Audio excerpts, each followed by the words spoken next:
Hello, hello students of class 8th. Now let's move on to our new chapter of history section, second chapter from trade to territory. How, when and where भी upload हो गया था, आप लोगों ने पहले उसको पढ़ा होगा अराउंड 1 मंथ पहले. Now from trade to territory हमको करना है चैप्टर नंबर सेकंड. बहुत ही इंटरेस्टिंग चैप्टर है. देखिए ब्रैकेट में क्या लिखा हुआ है, द कंपनी इस्टेब्लिशेस पावर. यानी कि आपको इस चैप्टर में ये पढ़ना है कि हम ब्रिटिशर्स के, अंग्रेजों के गुलाम कैसे बने, स्लेव कैसे हुए उनके. ये आपको इस चैप्टर में जवाब मिलेगा इसका, है ना. आप इतनी बात समझिए, अभी तक आपने क्या सुना था कि हम लोग तो इंडिया थी, कंट्री थी, वो गुलाम रही ब्रिटिशर्स की. देखिए जो गुलामी होती है, जो स्लेवरी होती है, एकदम से नहीं हो जाती, है ना.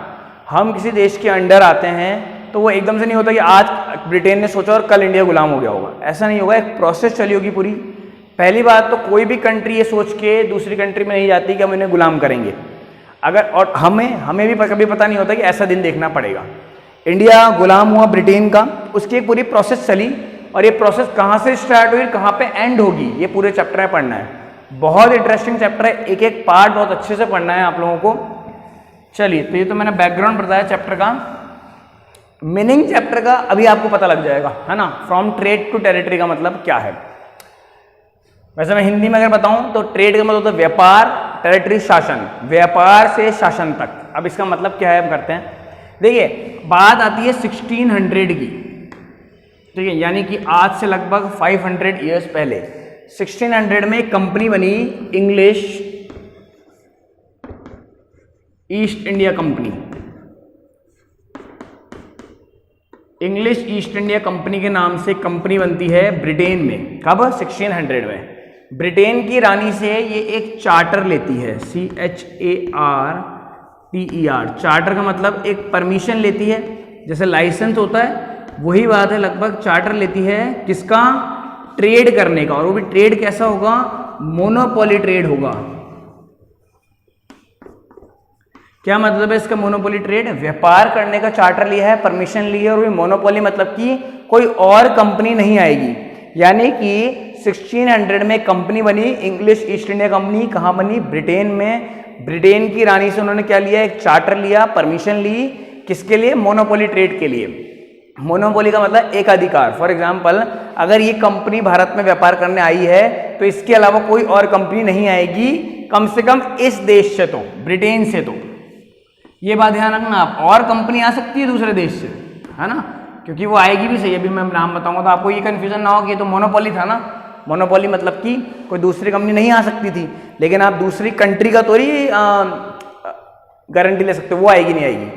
आपके देश की, ब्रिटेन की, सिर्फ इंग्लिश ईस्ट इंडिया कंपनी ही वहां पे आके व्यापार करेगी, कोई और कंपनी नहीं आएगी. वहां की रानी ने, एलिजाबेथ उस टाइम की क्वीन थी, उन्होंने बोला. नेम है क्या? बिल्कुल है ना, क्वीन एलिजाबेथ फर्स्ट. ठीक है, ये क्वीन का नेम था उस टाइम का. तो उन्होंने ये बोला, ये कंपनी आई इंडिया में व्यापार करने. अब ये कंपनी जब इंडिया में व्यापार करने आई तो इसके पास व्यापार करना था. उस टाइम पे इंडिया के एम्परर थे जहांगीर. ठीक है, मुगल एम्परर जहांगीर गद्दी पे बैठे थे दिल्ली की. उनसे परमिशन ली और व्यापार चालू करा. लेकिन इस समय पे और भी चैलेंजेस आए, जैसे कि फ्रेंच, पोर्टुगीज और डच. 3 और कंपनियां आ गई व्यापार करने के लिए भारत में. देखिए भारत में क्यों आ रहे हैं, इसका एक बड़ा कारण मैं बताऊं. इंडिया में बहुत सारे मिनरल्स एंड मेटल्स मिलते हैं, जैसे कि कोल, है ना, कोल के लिए आते थे, स्टील के लिए आते थे, मसालों के लिए जो तो ब्लैक पेपर, काली मिर्ची, लौंग, इलायची होती है, इनके लिए, जो आपकी मालाबार कोस्ट में मिलती केरला में. ठीक है, आज भी फेमस है.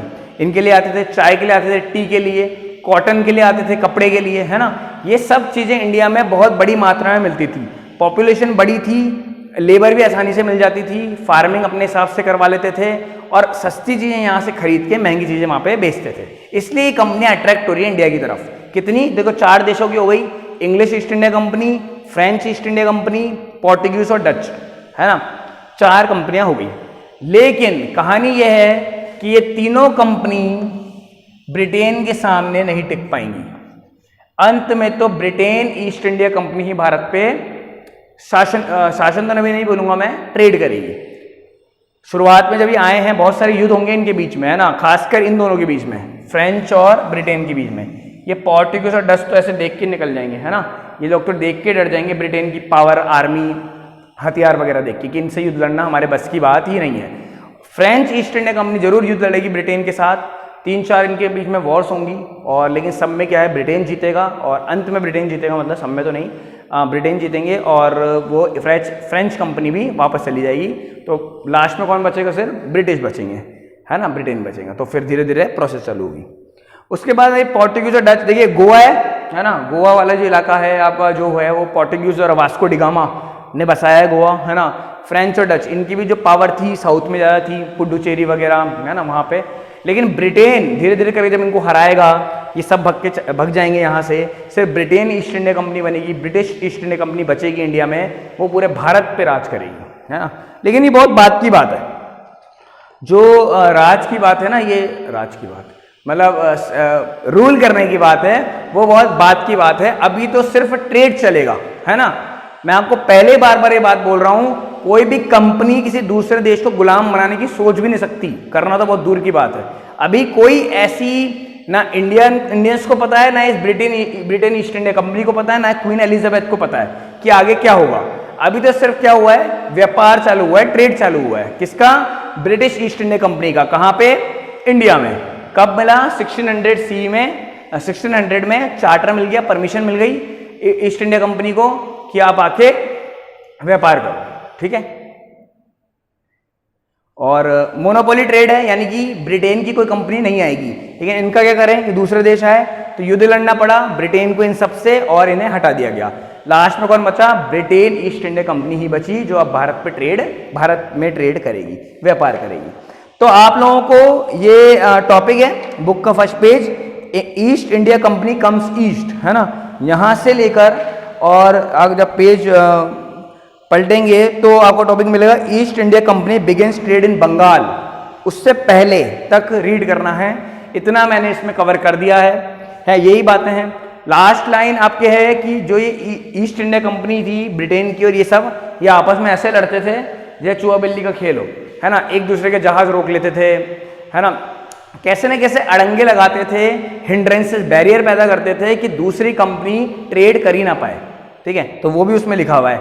लेकिन लास्ट में हुआ क्या कि इंग्लिश ईस्ट इंडिया कंपनी या ब्रिटेन ईस्ट इंडिया कंपनी ही बची, बाकी सब छोड़ के जाना पड़ा इनको। क्यों? क्योंकि युद्ध हुए तो उसमें ये टिक नहीं पाया ब्रिटेन के सामने। उन युद्ध के बारे में भी है अपनी बुक में, नहीं है, उनके बारे में तो नहीं है, है ना। तो इसलिए ज़्यादा इंपॉर्टेंट वो है नहीं। आप इतना याद रखिए युद्ध हुए थे और ये सब कंपनियां हारी थी, ब्रिटेन जीता था, ठीक है। तो ये बात आपको क्लियर होगी। पार्ट 1 में आपको होमवर्क ही मिल गया आपके रीडिंग का, पार्ट 1 का कि आपको कितना रीड करके रखना है। क्वेश्चन आंसर जो आप आते हैं वो तो होमवर्क होते ही हैं आपके, प्लस टाइम टू टाइम जितने पार्ट्स में कराता जाता हूँ इसको भी आपको रीड जरूर करना है, ठीक है। तो पार्ट नंबर 2 में आगे की बात करते हैं। Thank you.